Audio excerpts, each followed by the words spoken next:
There's a crazy clip from Pokimane's stream going viral right now that I really want to talk about, but it also made me want to speak on a story I've never told about an experience I've had that's somewhat similar to the one she describes here, at least in terms of creepiness. And, well, now I finally have a reason to get that baby off my chest here, so that's gonna be cathartic. Let's dive in. Many, many years ago, when I was like super omega active on YouTube and I was working with a lot of different editors, there was one editor in particular that I would work with a lot because his edits were really, really good.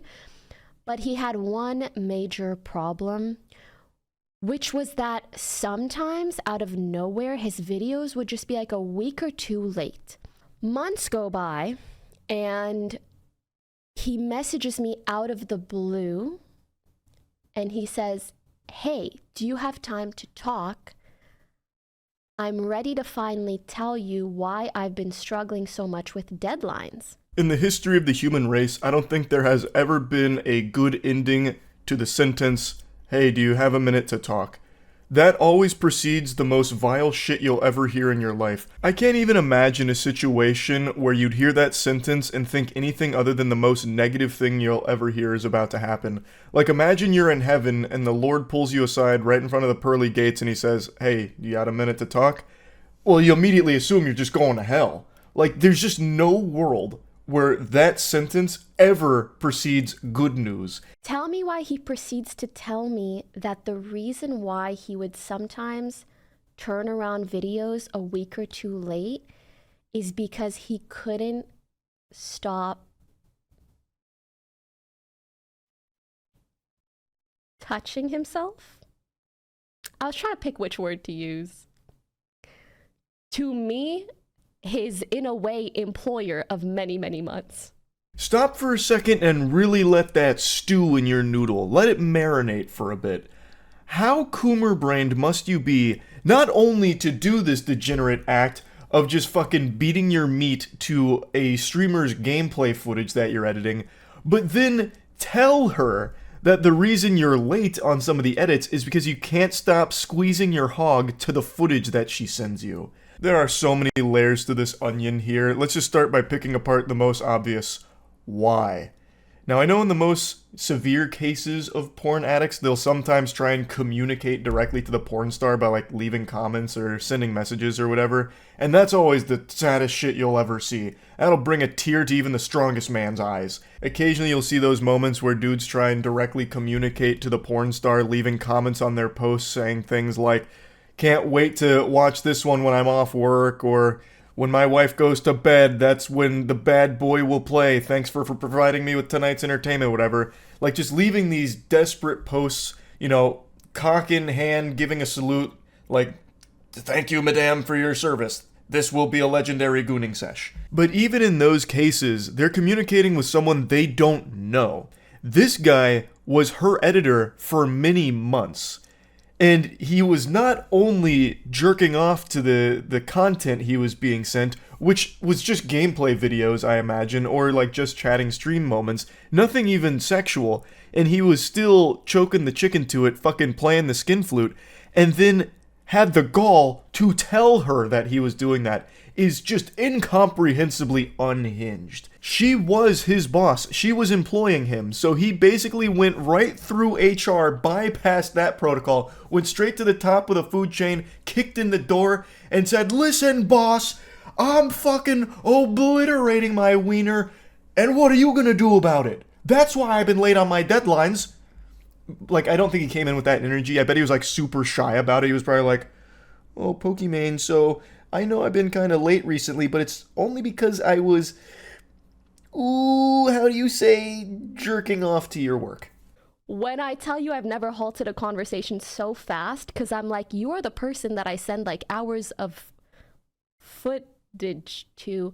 I don't want to know what you're jacking it to. I don't want to know more. I shouldn't even know how much I know right now.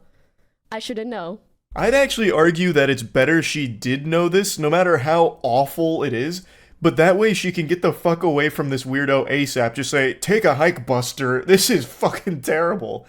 But I felt so bad So when he's like, like this is like an addiction of mine, I genuinely felt really, really bad.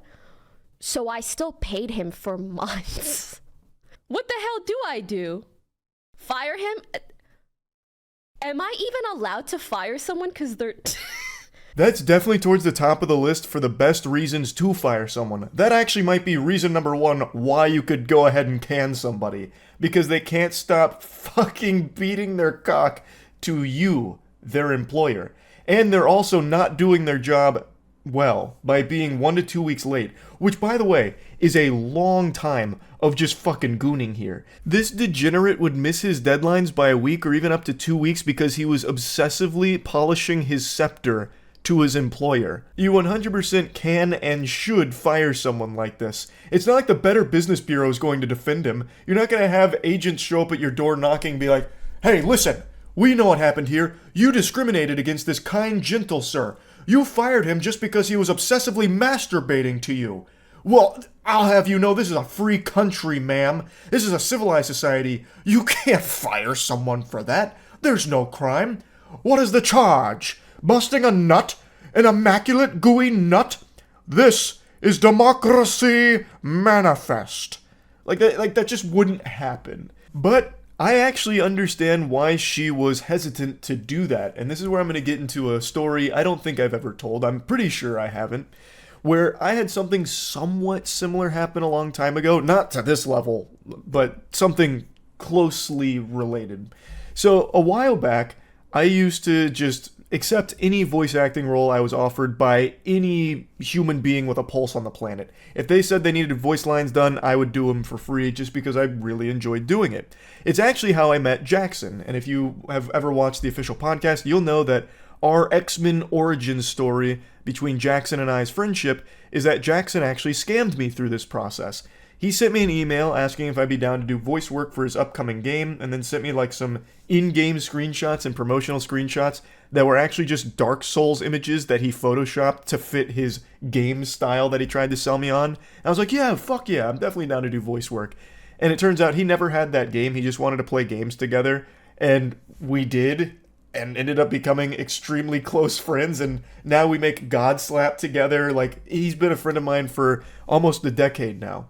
And it came from that. But there's definitely a dark side to that. The Sith Lords definitely did exploit that very stupid thing I used to do, just accepting any voice acting roles ever from anybody. So, I think this was after I had met Jackson and after we were friends. I can't quite remember the exact chronological timeline here, but I received a very interesting email from a very peculiar man that under any other circumstances probably would have triggered red flags in a sensible person's mind, but for me, I saw the word like voice acting opportunity and I was like, I'm in. Say no more. So I emailed him back saying that I was absolutely down to do this and when should we get to work on it. So we communicated back and forth a little bit and eventually set up a Skype call, because this is when Skype was still popular. I think one of the best things that's happened in modern day is that Skype has died. That was legitimately just like fucking official malware. That was the worst program that ever saw success, and I am embarrassed that it ever got as popular as it did. But this was a different time and day back then. So we went in Skype and we had our first voice call a couple days after that initial email came through. And it wasn't like super weird. He conducted himself pretty professionally. He was trying to tell me about the game. I don't remember all the details around it. It was a game that never was going to happen, though. It was unbelievably ambitious. It was some kind of like MMO hack and slash with like a super deep branching plot lines, all made by him, the solo dev. He was just spamming every buzzword he could about this game, but again, it didn't matter to me because it was voice acting work, and I wanted to get the reps in.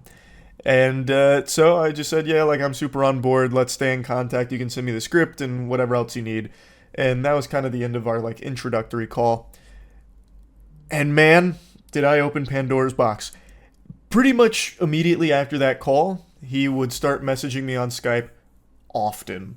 And it wasn't about the project all the time. Sometimes it was just about his day, which I would engage with. I'd be like, oh, it's really interesting to hear about how your day's been going. Thanks so much for sharing. And then he'd start tiptoeing into like some other small talk. It started to feel like he was interrogating me sometimes, where he'd be like, so what'd you do today? And I'd tell him, and be like, oh, so like, you didn't really respond earlier. I thought you were just doing something really important, but you were just hanging out at home. That's kind of weird. Like, what? Are you sure that's all you're doing? I was like, brother, yeah. I mean, I don't know. I'm just not like always on Skype. He's like, oh, no, that's fine. You just didn't respond to me. And then he'd start gradually asking more and more questions, like questions you would ask someone on like the most awkward first date imaginable if you were some kind of Reddit mod. He'd be like asking me certain things like about anime and just like general interests and shit. And this is right before I had graduated college. I was still in college because I remember he was asking me about how my schooling was going. And I was like, yeah, I mean, it's going well. How's your project going? And he'd tell me some shit that I know wasn't happening. He's like, oh yeah, I got a lot of work done today on the game. I was in C#, really just fucking in my flow state. I took like the limitless pill, and man, I programmed fucking 15 trees, and I have 17 actors doing mocap for me, and they're all martial arts specialists, so the hack and slash animations are top notch. And I was like, oh, that's awesome. Do you have like that script or anything ready? He's like, oh, it's still being worked on. And then he just keep kicking that can down the road and change the topic of like, but enough about the game. Tell me about exercise physiology. What's that like? It's like, brother, you're not my mom. Like, why are you checking in like this? I don't care. And we're not really like close or anything. So why would you get upset if I don't like respond to you in a timely enough fashion? Like, it was just a disaster. So this went on for like a few weeks of this kind of stuff happening every couple of days, and I was ready to just wash my hands of it and just say, all right, this voice work isn't worth, I'm not getting the juice isn't worth the squeeze, as they say. So I kind of just started to let that peter out. I'd really very rarely respond to him, so he'd send me like a few messages over the course of like a week or two that I just would ignore. And then it got really bad. This guy was sending me, like, deep messages, and some of them just very unsettling. And then he eventually sent me a message talking about how he's about to end it all. And, he doesn't expect me to respond since I haven't responded in so long, but he just wanted me to know how much our friendship meant to him and all that. And I fucking freaked out, immediately responded to that when I saw it.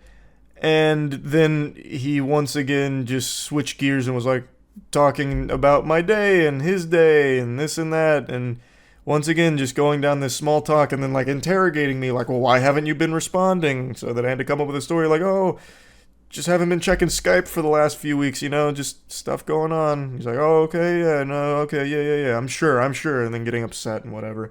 I recommended him getting like professional help, which he claimed he was doing and seeking, but it wasn't really working. The only thing that really helped him was our little chit-chats back and forth. So obviously I kept that door open, and luckily the frequency of his messages was much slower, so over the course of a few months now, the messages were far less often.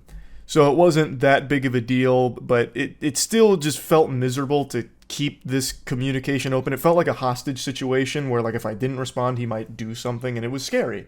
And as this continued for quite some time, he'd make threats occasionally of harming himself if I didn't respond in like a fucking speedrun fashion to one of his messages. When I got into a relationship, he sent a really creepy message about like, well, is it serious? Why is it serious? What do you see in her? That kind of thing. Like, it was all really alarming shit. And I'm not going to keep boring you with details here, but similar to how Pokimane didn't immediately fire that guy because she like felt bad for him or was like a little afraid of what might happen or whatever, it's easy to take a step back when you're not involved in it and just be like, oh, this is what you should have done. But when you're actually in one of these like really weird fucking situations on like a personal level here, it's just a little harder to do that. So I do understand that, but again, definitely the right course was firing that guy. In my situation, eventually what I did was I just stopped responding. If he did send me one of those messages, I would reply just telling him he needs professional help, and I won't talk further about these kind of things with him because I am not a professional. I'm not equipped to deal with that or handle that or help him in any way. He needs real help. And that would be how I'd respond to those messages when he sent them, and he eventually stopped. But that went on for a long time. But yeah, anyway, just kind of wanted to talk about all this. That's about it. See ya.